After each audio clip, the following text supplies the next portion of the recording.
Olá pessoal, estamos aqui com mais um vídeo do Logonautas.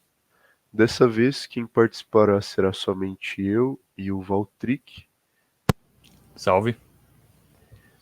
e o tema de hoje será a Trindade. Pessoal, avisando aqui que eu estou um pouco gripado, então por isso que minha voz está um pouco estranha, mas daremos continuidade mesmo assim. Então, para começar esse tema, vamos falar um pouco a respeito do que seria a Trindade e de como ela é entendida em um sentido mais dogmático dentro do cristianismo.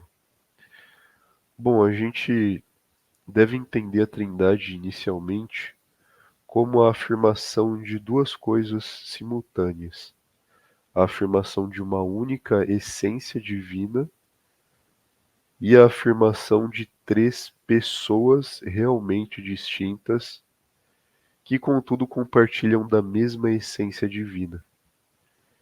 Então, em síntese, seria uma essência, três pessoas. Essa é a formulação dogmática inicial que temos a respeito da Trindade, sendo todas essas pessoas, por compartilharem dessa única essência divina, igualmente divinas, não sendo uma inferior à outra, nem nada do tipo. Todas igualmente poderosas, todas igualmente sábias, etc, etc. O pessoal também é importante ressaltar essa questão da Trindade, que ela é muito mais dogmática do que filosófica. Até porque a gente começa com essa exposição dogmática, pois a gente encontra várias dificuldades, como a gente vai expor ao longo do nossa conversa, várias dificuldades em como explicar essa Trindade de maneira racional, como que é possível se dar uma única essência e três pessoas realmente distintas.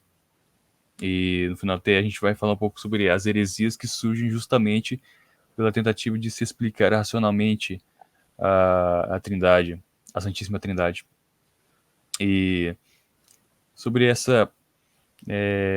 sobre as pessoas da Trindade, a gente vai comentar ao longo do podcast as funções sobre cada pessoa, né? Por que encaixamos cada pessoa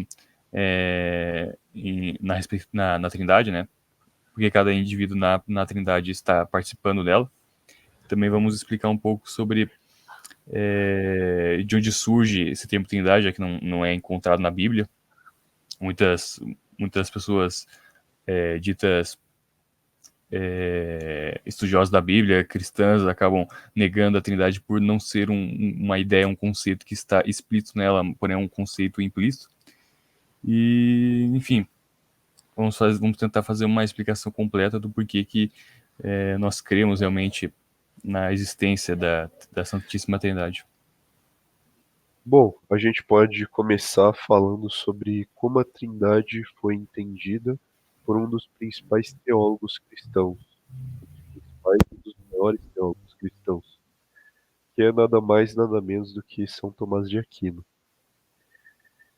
Bom, Tomás de Aquino entendia a Trindade como constituindo-se de relações subsistentes.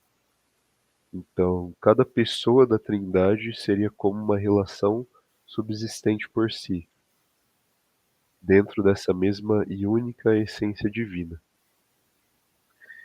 E a maneira que São Tomás utiliza para explicá-lo é que Deus, sendo uma criatura, ou melhor, Deus sendo um ente racional, um ente intelectual, ele não poderia ter nenhum tipo de processão extrínseca que convém unicamente às coisas corpóreas, como por exemplo o movimento ou algum tipo de manifestação material. Processão aqui é entendido como algo que procede de outra, algo que parte de uma coisa e chega até um termo. Mas Deus sendo uma entidade intelectual, convém a ele apenas processões referentes à intelectualidade. E essas processões, que são intrínsecas a toda intelectualidade, não são senão duas. Existem apenas duas dessas processões, que são a processão do intelecto e a processão da vontade. Então, mediante a processão do intelecto, dá-se o verbo, que procede como ação intelectual, ao passo que, mediante a processão da vontade, dá-se o Espírito Santo, que procede a modo de amor. Então, existe o Pai, que é o princípio imprincipiado, não gerado e tampouco improcedente, por não proceder de coisa alguma. Do Pai advém o Filho, a modo de ação intelectual, e de ambos procede o Espírito Santo, a modo de amor. Todas essas pessoas se identificam com a mesma essência divina, no entanto, se diferenciam realmente entre si.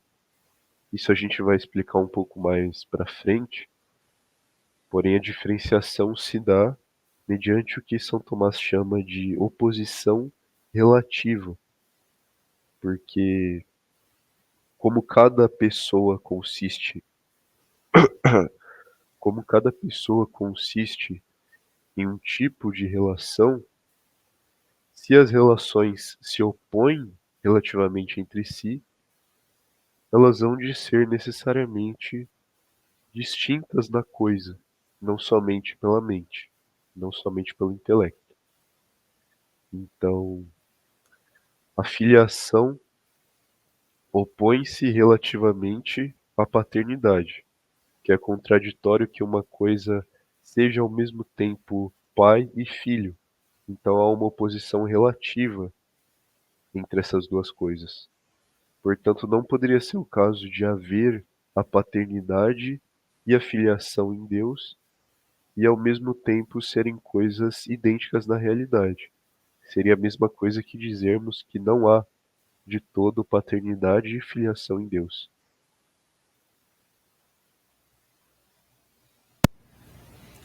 É interessante essa explicação que o Aquino dá acerca da Trindade. O Mário Ferreira dos Santos, ele puxa a explicação pitagórica, que é bastante semelhante a essa explicação tomista, né? Segundo as palavras do Mário Ferreira dos Santos, que ele atribui ao Pitágoras, é o mesmo esquema que que o Daniel explicou acerca da existência, da relação das pessoas da Trindade. No caso, você tem Deus Pai, que seria o Um, que principia o Verbo, que é o poder criativo de Deus, né?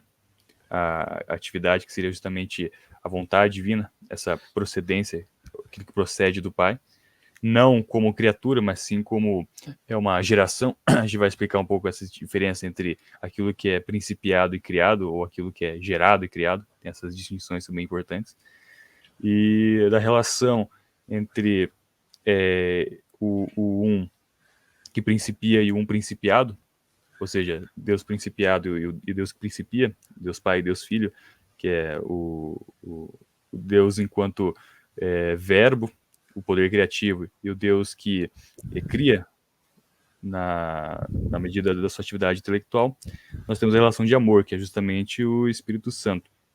Então, o Mafra dos Santos ele dá essa explicação acerca da Trindade, que é bem parecida com a do Aquino, de fato. Sim, o Mário Ferreira dos Santos ele vai investigar um paralelo que há entre a Trindade cristã e a Trindade pitagórica, justamente nesses desdobramentos do Deus Um, ou melhor, do Um para os pitagóricos. Sim. Vamos falar um pouco também, agora de maneira mais especial, sobre cada pessoa.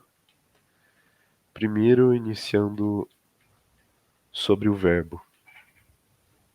Bom, o verbo, na exposição tomista, ele seria, como foi dito anteriormente, aquilo que procede a modo de ação intelectual do Pai. Porque O verbo, ele acontece, na verdade, mesmo nas criaturas. Não o verbo enquanto filho, mas o verbo mental. Seria o próprio conceito em virtude do qual conhecemos todas as coisas.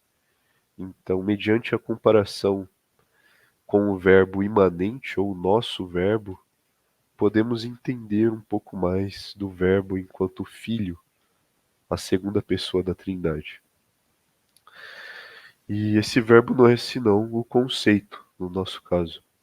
Quando temos contato com alguma coisa, abstraímos dessa coisa a semelhança formal que se dá nela e que se dá também em várias outras coisas da mesma espécie, e formamos assim o que se chama conceito.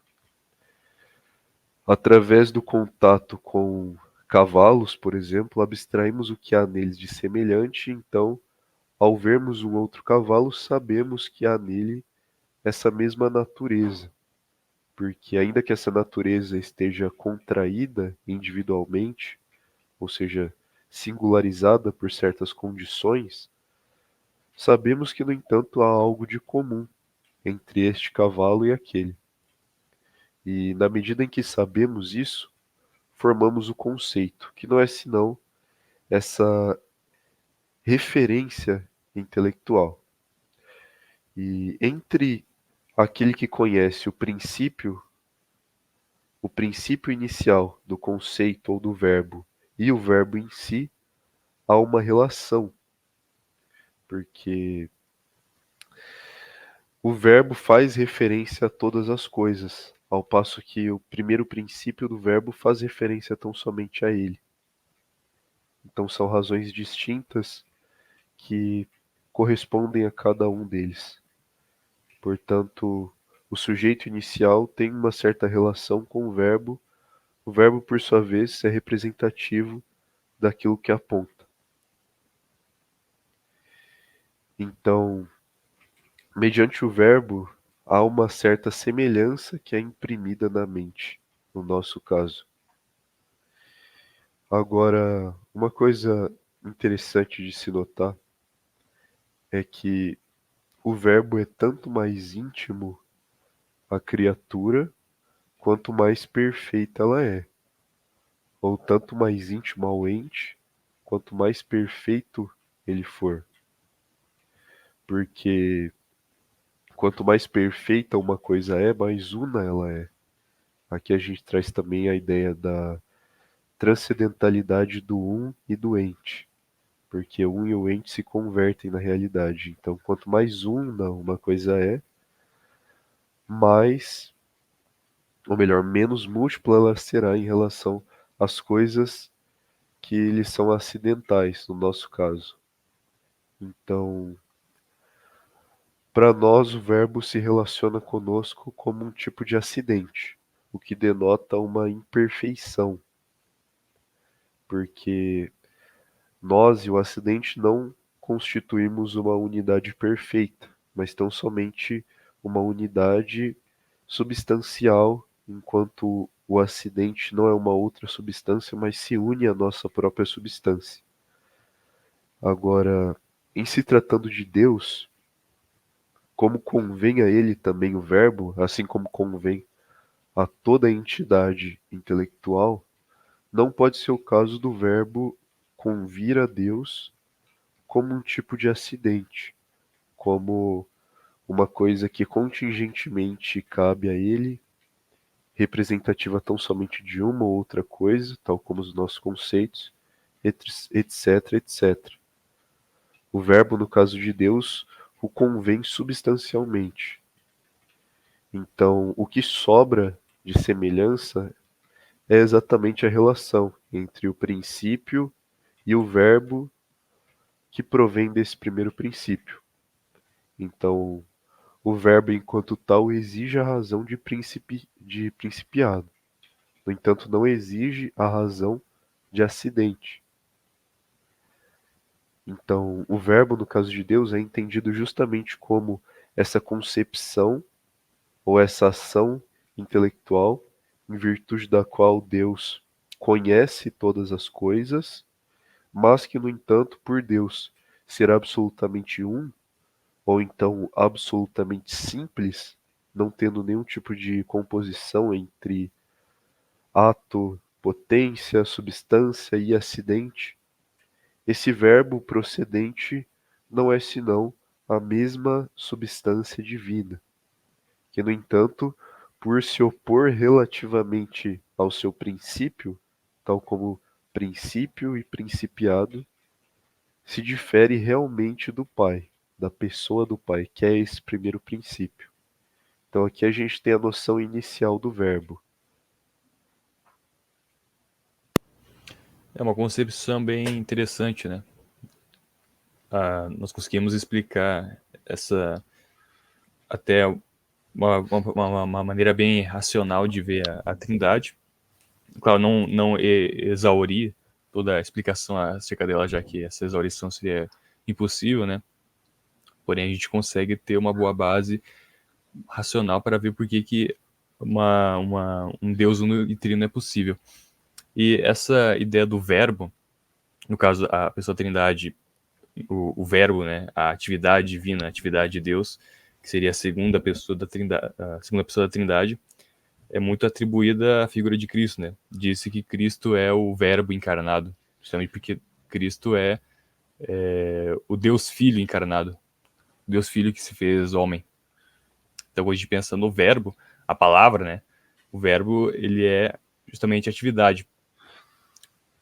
E essa atividade divina, ela, pela concepção cristã, ela se encarnou, se fez homem e se sacrificou para nos salvar, para salvar a sua criação, né?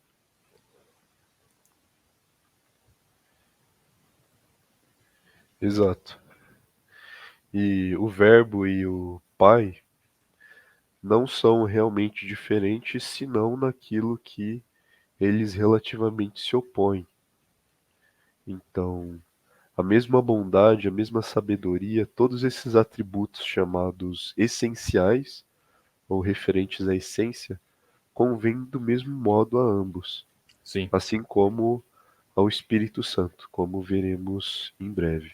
Né? E outra coisa que eu ia falar é interessante pensar que Cristo, né, Deus Filho, ele estava presente na criação do mundo. Até porque, através do Deus Filho, foi se criado o mundo, né? Deus Pai criou o mundo através de Deus Filho, justamente porque o Deus Filho é a sua atividade, é o verbo.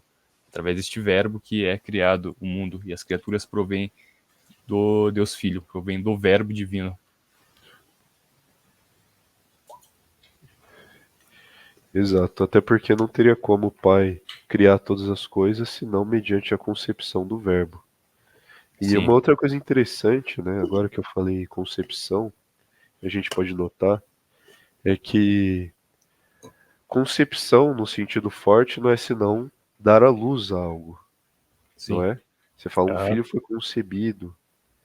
E ao mesmo tempo em que falamos isso, também usamos esse termo para quando alguém tem uma nova ideia. Falamos, uma nova ideia foi concebida, ou essa concepção. Aham. Isso mostra como são íntimas as duas coisas, ter uma nova ideia e gerar algo.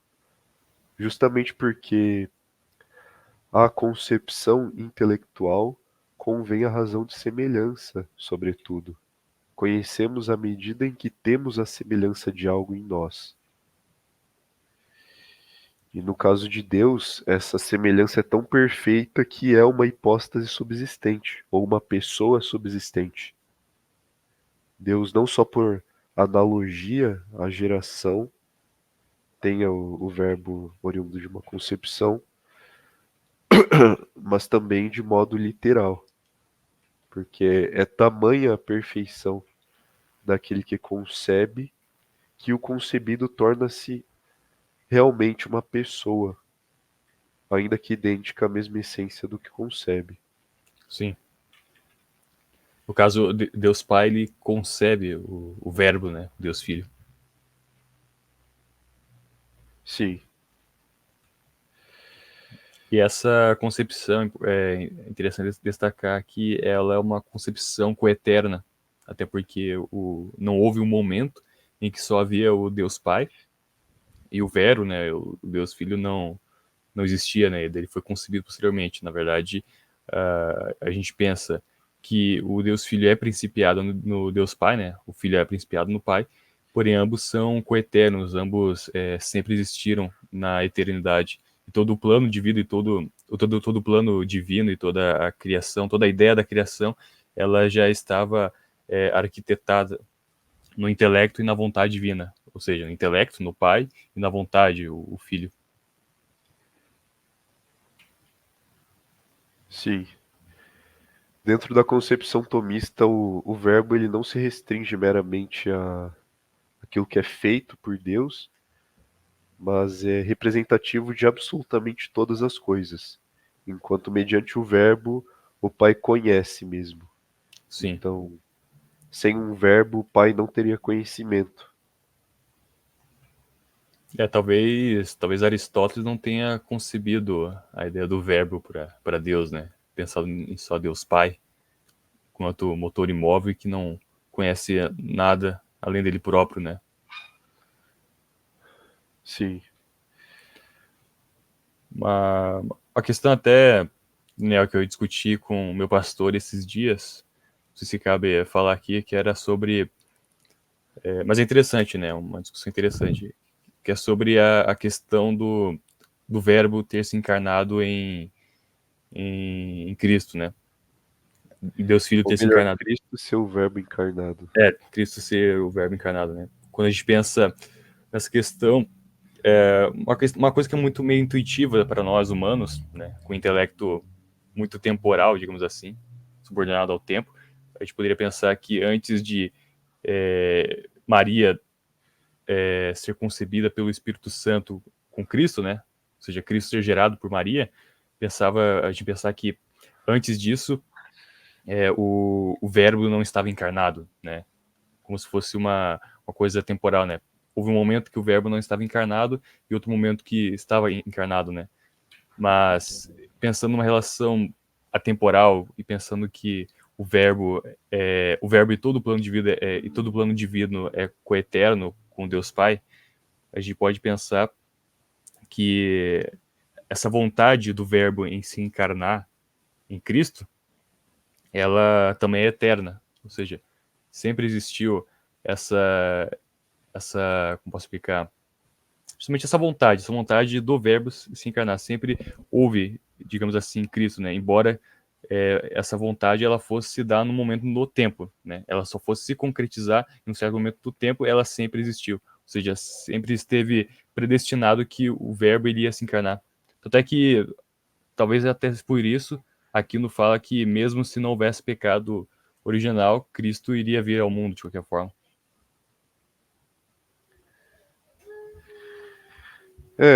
Basicamente é a questão do plano de Deus. Sempre esteve no plano de Deus que Cristo se encarnaria, que o Verbo se encarnaria. Sim. Até porque é uma coisa prometida desde o primeiro livro das Escrituras, que é Gênesis. Uhum. Você pega em Gênesis 3,15, há lá a promessa de que o filho da mulher pisaria a cabeça da serpente. E ele não é Sim, sim. senão Cristo, o Deus que se fez homem.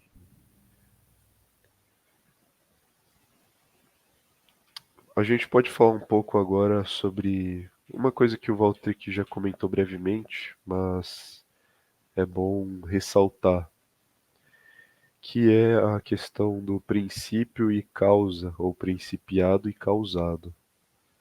Porque não necessariamente tudo que tem princípio é causado. Isso é uma coisa que convém somente por uma denominação contingente, ou somente por uma atribuição contingente. Sim. Há princípios incausados, como é o caso do Filho e do Espírito, porque a razão de princípio compete tão somente que algo proceda de outro, que algo tenha sua origem em outro.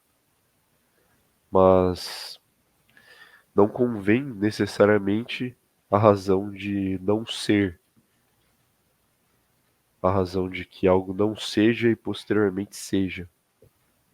Tanto é que no caso da processão do Filho e do Espírito, há uma processão eterna Eternamente, desde sempre, o Pai é princípio de ambos, conquanto por serem os três encausados, o Pai não seja causa de nenhum deles. Todos eles são igualmente necessários e eternos, mas o que há uma distinção de ordens entre eles. Até porque se houvesse causa nesse caso, pensando que o verbo é causado pelo Pai e o Espírito Santo é causado por ambos, o Espírito Santo e o Filho seriam meras criaturas, né? Não seriam Deus. Daí isso traria muitos problemas para o cristianismo, né? Exatamente. E também dentro da concepção filosófica isso é equivocado. Porque, Sim, ora, como o Pai poderia criar o Espírito Santo e criar o Verbo, se o Verbo é a própria ação intelectual do Pai mediante a qual ele concebe todas as coisas? sim. Teríamos que atribuir um verbo anterior ao verbo que fosse criado. E, ora, sendo assim, esse verbo primeiro que seria o Cristo. Aham, seria bem complicado, né? Até essa ideia, inclusive, que distingue aquilo que é principiado e aquilo que é causado é bem interessante até para solucionar outras questões, que eu vejo muitas questões a serem levantadas dentro da filosofia que poderiam ser solucionadas facilmente com essa distinção. Por exemplo, quando a gente pensa quando a gente pensa na lógica, né? Os princípios da lógica clássica, se esses princípios se eles existem por si mesmos, independentemente da mente humana, né? Se é um realismo lógico, se esses princípios eles foram criados ou, ou são coeternos ou acima de Deus, né? Como se Deus fosse subordinado a esses princípios da lógica clássica ou da lógica aristotélica.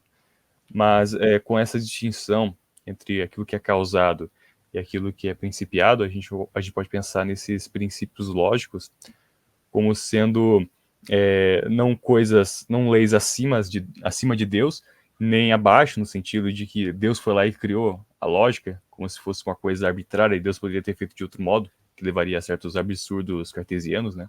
Mas sim que a lógica ela é coeterna com Deus, esses princípios eles são coeternos com Deus, digamos assim, porém não que eles como se houvesse uma dualidade, né, um dualismo, como se fosse Deus aqui de um lado e os princípios da lógica de um outro, mas sim que esses princípios eles são principiados por Deus de maneira coeterna, não causados, como se Deus tivesse criado esses princípios enquanto criaturas. Então é interessante eu trazer esse tema para dar realmente uma luz para o pessoal que não está acostumado com essas distinções, perceber como elas são bastante importantes para a gente pensar em muitos temas filosóficos. Sim, de fato. E a terceira pessoa da Trindade, que é o Espírito, na explicação de Tomás de Aquino, procede como o amor divino, o amor unitivo divino. Porque, como eu disse no começo, apenas duas processões ad intra, ou para dentro, convém a uma entidade cujo ser consista unicamente em um ser intelectual, e não um ser também material, como no nosso caso. Não é somente a processão intelectual, mas também a processão volitiva, porque uma entidade intelectual necessariamente tem tanto intelecto e a vontade como consequência. A vontade segue ao intelecto, na visão de Tomás de Aquino, porque ela nada mais é que um ímpeto para alguma determinação intelectual, diferente do mero apetite sensível, que é um ímpeto para uma determinação que sensivelmente é dada. No caso, a vontade é entendida dentro do pensamento tomista como um ímpeto que rompe a pura indiferença do intelecto dentro desse âmbito inteligível, ou dentro desse âmbito intelectual. Então, assim como o verbo tende a conhecer todas as coisas, mediante a vontade dá-se o amor, e não exatamente o conhecimento. E essa vontade, alguns poderiam pensar que por Deus ser absolutamente simples, esse ato volitivo seria realmente idêntico ao ato intelectual. Mas aqui entra também uma questão de diferença de ordem, porque, embora a volição de Deus seja idêntica à sua essência, em si ela implica uma relação diferente, uma relação que não pode convir nem ao Pai nem ao Filho, porque ela igualmente implica um princípio de onde provém, tal como a processão que procede a modo intelectual, mas além disso, ela implica uma posterioridade de ordem em relação à processão intelectual. E isso por um motivo muito simples. Nada é querido se não é antes conhecido. É evidente que não podemos querer uma coisa que nem mesmo conhecemos. Antes conhecemos as coisas para então querê-las. Por isso, na razão da vontade, há uma posterioridade de ordem em relação ao intelecto. E por isso são divergentes as ordens, as relações que originam o Espírito Santo das que originam o Filho. Tanto as relações do Filho se opõem relativamente às do Espírito, como aquelas que o Pai mantém, como princípio absolutamente imprincipiado. Por isso, o Espírito Santo vem assim como esse amor unitivo, que une perfeitamente a Trindade. E é chamado de amor na medida em que o objeto da vontade é o bem, assim como o objeto do intelecto é a verdade. E ora, desejar o bem não é senão amar. Então, à medida em que Deus deseja o bem, por essa processão da vontade, é dito que ama. Então, o Espírito Santo pode ser entendido como o amor de Deus. Analogamente, o Verbo pode ser concebido como a sabedoria de Deus, como já disse Santo Agostinho. Vou fazer uma pergunta aqui. Olef, então, a gente poderia conceber o, o Espírito Santo como um amor divino, o Verbo, que é o Filho, como sendo o conhecimento divino, bem como o seu poder criativo, e o Pai, como a gente poderia conceber ele em todos os seus aspectos conhecidos. Podemos conceber o Pai exatamente como um princípio imprincipiado, analogamente ao que se dá nas criaturas intelectuais. Ao mesmo tempo que você se diferencia da sua volição, você também se diferencia da sua intelecção e daquilo que procede dela, o conceito mental. Então, é evidente que nesse caso você é princípio tanto da sua concepção quanto da sua volição, ainda mantendo-se como uma coisa realmente distinta de ambas. E igualmente o Pai é tomado como esse princípio imprincipiado, que se diferencia tanto de sua sabedoria quanto de seu amor, tanto do que procede a modo de ação inteligível ou ação intelectual, tanto do que procede a modo de ação volitiva. Sim. Aqui cabe falar um pouco sobre essas distinções, né? Até acho que depois disso a gente pode até puxar acerca das heresias, mas há uma distinção real entre as pessoas da Trindade, elas realmente se distinguem, não é uma mera distinção de razão, embora isso seja inconcebível pelo intelecto humano, até porque nós concebemos Deus como sendo absolutamente um em todos os seus aspectos, e nesse sentido qualquer distinção que a gente faça acerca de Deus, né, essas distinções em pessoas, acabaria pelo nosso intelecto, sendo apenas uma distinção de razão, sendo que essa distinção ela realmente se dá na realidade, é uma distinção real. E aqui começa as complicações em tentar realmente exaurir a explicação da Trindade pela razão humana, até porque como poderia se dar a, a absoluta simplicidade divina, enquanto Deus ainda é triuno e as pessoas da Trindade são realmente distintas. Daí começa as heresias, né? Tentar explicar isso aí pela razão quando não se dá. A maneira como São Tomás busca conciliar essas coisas é exatamente através da constatação de que todas essas relações pessoais, as relações constitutivas de cada pessoa, se identificam absolutamente com a essência divina, mas são, no entanto, distintas entre si. E aí Sim, surge talvez uma das objeções mais difíceis de se lidar, que é, ora, como duas coisas iguais a uma terceira não se identificam entre si? E aí sim, São Tomás, ele busca reverter a situação, porque em se tratando de uma entidade absolutamente simples, tudo nela há de ser idêntico a ela própria. Portanto, se uma coisa se distingue como acidente ou como uma outra realidade, já se negaria, em relação à essência divina, claro, já se negaria a sua absoluta simplicidade. Então, então temos que colocar distinções reais somente em casos absolutamente necessários, que são os casos, como eu havia falado, onde se dá a oposição relativa, onde dois termos se opõem relativamente.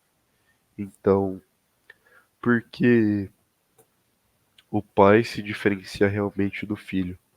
Porque a filiação, que é a relação que convém ao filho e o constitui, não pode, na realidade, ser idêntica à paternidade. Porque, caso contrário, o verbo seria aquele próprio que concebe o verbo. Então, na relação entre o verbo e o princípio do verbo, há uma oposição real. Por isso são distintos. No entanto, em relação à essência divina, não há nenhum tipo de oposição real. Não há nenhum tipo de. Não há nenhuma maneira em virtude da qual a essência divina como termo e, e o verbo sejam colocados como opostos relativamente, por isso são idênticos na realidade. Assim como em relação ao espírito. Porque, conquanto não seja possível que o espírito se identifique com o primeiro princípio, em principiado, ou com o verbo, não há nenhum tipo de relação opositiva entre ele e a essência divina. Pelo contrário, em virtude da doutrina da simplicidade absoluta divina, ou da unidade absoluta de Deus, ele há de ser idêntico à essência divina. Então, temos um outro filósofo e teólogo chamado Boécio, que dizia de maneira um tanto imprópria, porque não é, as coisas não são ditas no sentido tal como acontece nas coisas criadas, que em Deus há duas categorias: a categoria de substância e a categoria de relação, porque a relação em si não necessariamente é um acidente. Pode ser o caso da própria substância ser ordenada a uma outra coisa, tal como acontece no caso de Deus, em que sua substância se ordena à intelecção e, por sua vez, se ordena ao bem pela vontade. Por isso, ao mesmo tempo em que há uma trindade real de pessoas, há também uma simplicidade absoluta do ser divino. Em linhas gerais, a maneira tomista de se resolver essa questão. sim.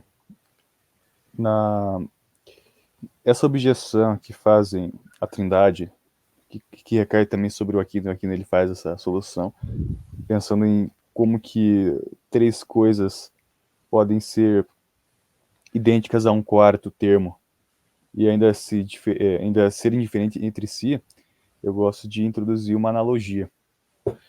A gente pode pensar, por exemplo, na ideia de cor e em cores específicas, por exemplo, verde, vermelho e azul, em que essas cores elas são realmente distintas e ao mesmo tempo são unívocas, idênticas ao gênero cor. caso uma relação entre gênero e espécie. A gente vê que, na realidade, a gente tem exemplos práticos de como que três coisas podem ser realmente distintas e, ao mesmo tempo, serem idênticas e unívocas a um quarto termo, né, uma única essência, uma única substância, que é a substância cor. Porque pensa-se que verde, vermelho e azul são perfeitamente cores e perfeitamente distintos entre si.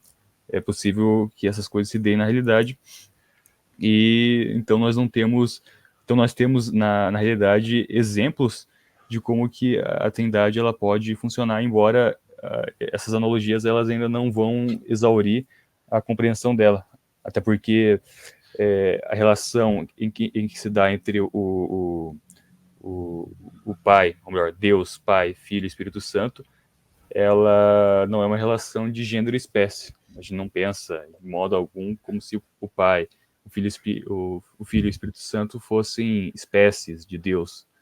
Essa relação não se dá.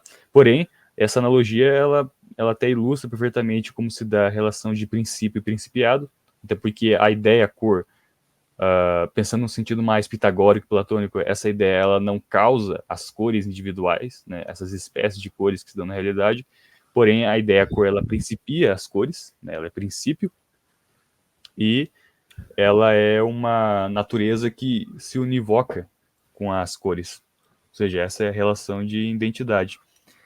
Então, a gente pode usar essa analogia das cores para explicar de maneira bem precisa até como que se dá a Trindade, de maneira mais próxima ao entendimento humano.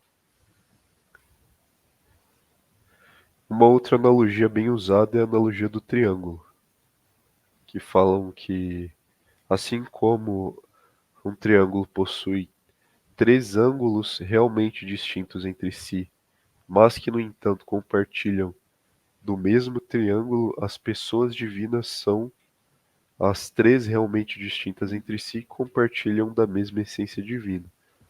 Porém, é claro, todas essas analogias possuem também dessemelhanças. Toda analogia é uma mistura entre semelhança e diferença, como o Sim, Mário Ferreira vai dizer.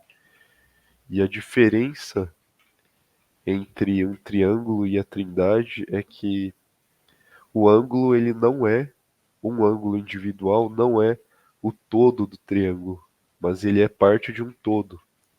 Ele é meramente parte do triângulo, o que de modo algum convém, em virtude da doutrina da simplicidade divina, que o mesmo se dê na Trindade. Porque, ora, não é o caso que o Espírito seja 33% Deus, o Filho 33% e o Pai 33%. sim. Mas todos eles são inteiro e completamente Deus. E aqui a Aham. gente já entra no âmbito muito acima da razão humana, porque na nossa experiência temos contato unicamente com coisas que são compostas, ou meramente simples em sentido relativo. Não temos sequer uma coisa que seja simples, embora não absolutamente simples, como são os anjos. Até mesmo os anjos são de difícil compreensão ao nosso intelecto, porque não experienciamos nenhum anjo, não temos contato com isso no nosso conhecimento natural. Então, Deus que está ainda acima dos anjos, infinitamente acima de toda criatura, evidentemente terá aspectos que são incognoscíveis a nós. E entender como isso se dá enquanto tal e não por mera analogia, como fazemos aqui até então, é uma coisa realmente impossível. Podemos conjecturar, fazer analogias, mas nunca esgotar a realidade da Trindade. Isso nunca se dá. A não ser quando estivermos no céu, claro. Com a visão beatífica, né? Até uma questão que eu penso sobre a visão beatífica, né? Eu acho até absurdo, né? Pensar que um dia a gente vai contemplar Deus como Ele é e ver como se dá essa relação das pessoas da Trindade, né? Eu penso, pô, mas se a gente não consegue pensar nisso agora, é possível a gente pensar nisso ou a gente conseguir conceber isso? Será que o intelecto humano ele aguenta tamanho conhecimento, né? É, a ideia é que o intelecto humano não aguenta. Porém, não será por suas forças naturais que ele irá fazê-lo. Sim. É meio sobrenaturais, né? Sim, É como tentar fazer sei lá, um cachorro tentar fazer um cálculo matemático, né? Por forças sobrenaturais. Fazer o cachorro compreender uma operação que seria só, só proporcionada ao intelecto racional. sim. Essa analogia é bem interessante com os animais irracionais. Tentarmos compreender a Trindade e esgotá-la é a mesma coisa que ensinar a teoria da relatividade para um gato. Aham. Vamos falar um pouco agora a respeito das heresias que surgiram, principalmente duas, que são as principais heresias e que, de um modo ou de outro, ressurgem com o passar do tempo. As duas heresias que queremos falar aqui são as heresias sabeliana e ariana, as heresias originadas em Ário e Sabélio. Bom, começando com a heresia de Ário, que é a mais escrachada, ela consiste basicamente em negar que o Verbo seja realmente Deus. Mesmo que nominalmente Ário possa em algum momento ter dito que o Verbo é Deus, ele não fazia em sentido próprio, porquanto afirmava que o Verbo era criado, o que de todo repugna a noção divina, de todo repugna a noção de Deus. Então, para Ário, o Verbo era a criatura mais excelente de todas, o princípio da criação no sentido de que ele era o primeiro, foi o primeiro a ser criado. E mediante essa heresia, Ário causou um grande escândalo na igreja.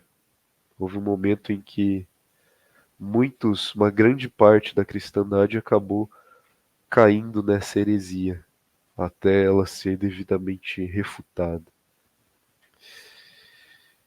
E a outra heresia, a heresia sabeliana de Sabélio, ela vai para um outro extremo, afirmando basicamente que não há distinção real entre as pessoas, porquanto o Pai é um em sentido absoluto, tal como o Filho e o Espírito, constituindo assim uma unidade também pessoal e não só substancial.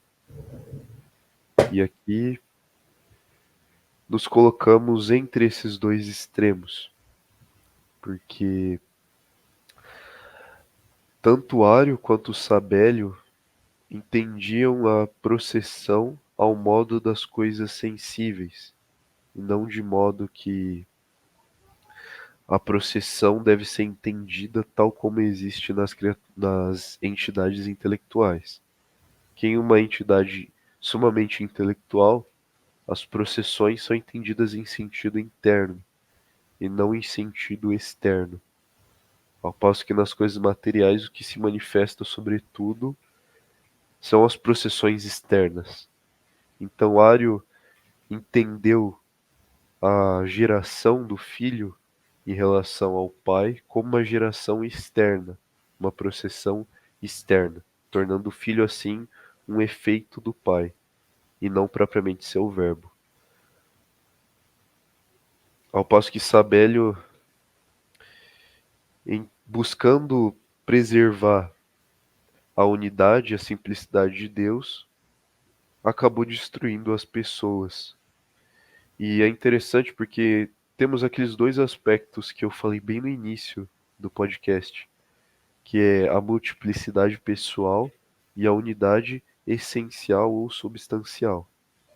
Então, esses dois heresiarcas acabaram errando na unidade substancial e estendendo-a para a unidade pessoal, e o outro errando na multiplicidade pessoal, estendendo-a a uma multiplicidade substancial. Então nenhum deles conseguiu conservar íntegra a doutrina dogmática da Trindade. E, bom, filosoficamente poderíamos argumentar contra Ario que se o verbo fosse uma criatura, ele exigiria um verbo anterior, mediante o qual fosse concebido. Exatamente. E ora, assim, o verbo não seria o verbo, o que contradiz 1 João e inúmeros outros exemplos. Nem estamos entrando tanto no aspecto da escritura para deixar essa exposição com um aspecto mais filosófico, com um tom mais filosófico. Porém, pelas escrituras é evidente o essa, quão absurda essa heresia é, bem como a heresia de Sabélio. E a gente Aham. pode, agora que falamos bastante já da exposição filosófica, entrar um pouco nesse aspecto. Aham. Só Então, uma, primeiro, só uma pode falar. coisa, Daniel, sobre a heresia de Sabélios, né? Ela até dela vem aquela concepção mais modalista da Trindade, né? Que, na verdade, quando a gente tenta conservar, eu acho que é inevitável, né? É inevitável parar o intelecto humano quando ele tenta conceber a Trindade, mas mantendo a unidade divina, né? Essa absoluta simplicidade, acaba que o homem ele concebe as pessoas da Trindade como modos ou razões de ser de Deus e não como coisas realmente distintas em Deus. E isso é inevitável. Porém, é importante a gente pensar que numa visão modalista da Trindade, por mais que ela seja mais fácil de conceber para o intelecto humano, realmente é mais fácil e é inevitável o homem ele conceber a Trindade dessa forma. Ela não é a coisa mais bem de longe é a forma mais adequada de se ver a Trindade, até porque se dá realmente uma distinção real entre as pessoas. Sim. Se você, certamente para digamos, um filósofo grego, se você apresentasse a doutrina da Trindade a ele, em sentido mais simples, assim, breve, se ele jogasse com os termos filosóficos, provavelmente ele chegaria ou no arianismo ou no sabelianismo. Mas mais provavelmente do que o arianismo seria o sabelianismo. Porque o arianismo ele já cai em vários, ele cai em absurdos filosóficos mesmo, sabe? Porém, no sabelianismo parece que é uma visão quando a gente tenta compreender a Trindade de maneira puramente racional, sem o passo da fé, de fato, acaba que a gente cai inevitavelmente nele, no modalismo, né? Pensar em Deus e nas pessoas da Trindade com modos seria inevitável, pelo menos na minha concepção. A heresia modalista nada mais é do que um novo nome para a heresia sabeliana. Sim, sim. Então, a heresia sabeliana, de acordo com as escrituras, é completamente absurda. Temos várias partes que comprovam. Por exemplo, o próprio Cristo diz que o Pai enviaria outro que ele, que o sucederia, que é exatamente o Consolador, ou o Espírito. Sim. Então, o próprio Cristo é quem diz que o Espírito é outro que ele. Assim como as várias passagens onde o Cristo conversa com o Pai, não fariam sentido algum se entre eles não houvesse distinção real. Era o próprio Pai que teria se encarnado ali. Sim. Acabaríamos caindo nisso. O próprio Aham. Pai é quem se encarnou. Também há a noção de que o Espírito Santo seria uma mera moção realizada nas criaturas, realizada por Deus nas criaturas. E aqui a gente cai naquele mesmo problema de entender a processão como uma coisa externa. Quando é dito que o Espírito procede do Pai nas Escrituras, entenderam como sendo uma processão externa, portanto, o Espírito seria um movimento gerado nas criaturas por Deus. Quando, muito mais propriamente, por Deus ser uma entidade intelectual e perfeitíssima, essas coisas deveriam ser entendidas ao modo das coisas perfeitíssimas, e não ao modo das coisas inferiores, como as coisas materiais. Então, Sabélio erra justamente nisso. Filosoficamente, por entender a processão em sentido externo, à medida em que disse que o espírito nada mais é do que uma moção realizada por Deus nas criaturas, e teologicamente, porque suas afirmações são absurdas ante os relatos bíblicos. E no que tange ao Ário, é ainda mais evidente o erro, porque Ário negando a divindade de Cristo destrói de todo a fé cristã. Sim. Até tem certas denominações, não vou citar, né? Mas tem certas denominações ditas cristãs que vão negar que Cristo é Deus, né? E que Cristo é literalmente o filho nessa processão externa, né? Como se filho fosse, como se Deus, ou melhor, como se Cristo fosse uma processão externa a Deus, realmente um filho, ou a primeira criatura criada por Deus, e que Cristo ele seria a criatura mais perfeita ou a criatura mais próxima de Deus, do Pai. E essa concepção ela é totalmente anticristã, porque negando-se a divindade de Cristo, nega-se o próprio cristianismo, já que a premissa central do cristianismo é que Cristo é Deus encarnado que veio para salvar a gente de nossos pecados, né?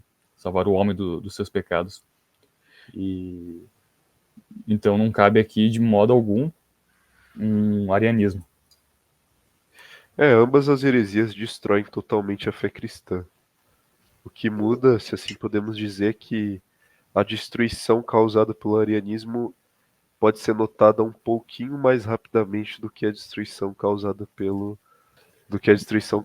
modalismo. Uhum. É uma. Toda heresia no final ela acaba destruindo o cristianismo, só que umas são mais evidentes que as outras, né? E na verdade tem várias heresias acerca da Trindade, tipo, são essas aqui são as duas principais, né? E muitas se decorrem delas, mas tem heresias que falam que o corpo de Cristo não era real, e várias outras, na verdade, que a gente poderia listar. Sim. Modernamente temos os testemunhos de Jeová, que negam a divindade do Verbo. Sim. Se A não me engano, gente pode. Oi?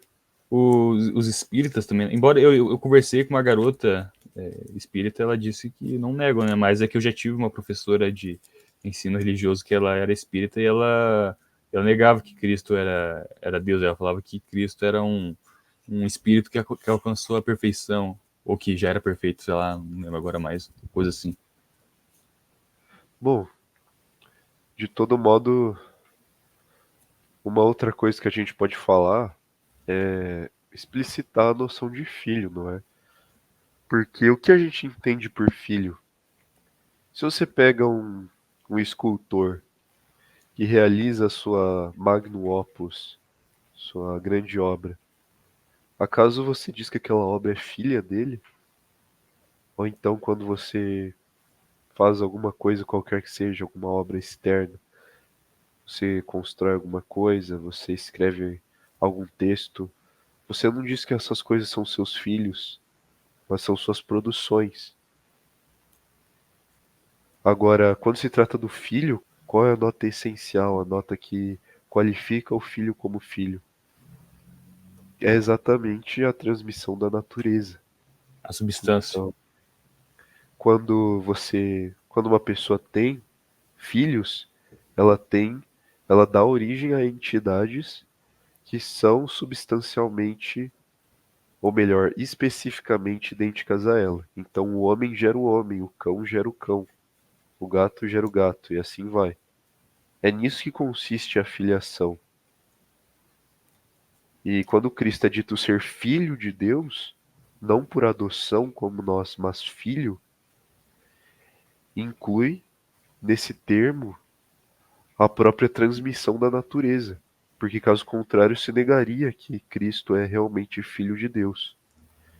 Por isso que somos diferenciados. Nós também somos filhos de Deus enquanto cristãos. No entanto, somos filhos por adoção e não por natureza. No caso de Cristo, que é filho por natureza, necessariamente a natureza divina também recairia sobre ele, também seria transmitida a ele. Porque senão ele não seria filho por natureza, seria também filho por adoção, o que é totalmente contrário às escrituras. Então, por essa constatação já se pode refutar as heresias que são reafirmadas hoje, né? O arianismo é reafirmado hoje, de um modo ou de outro, por grupos como os Testemunhos de Jeová, etc. Bom, pessoal, esse foi o vídeo.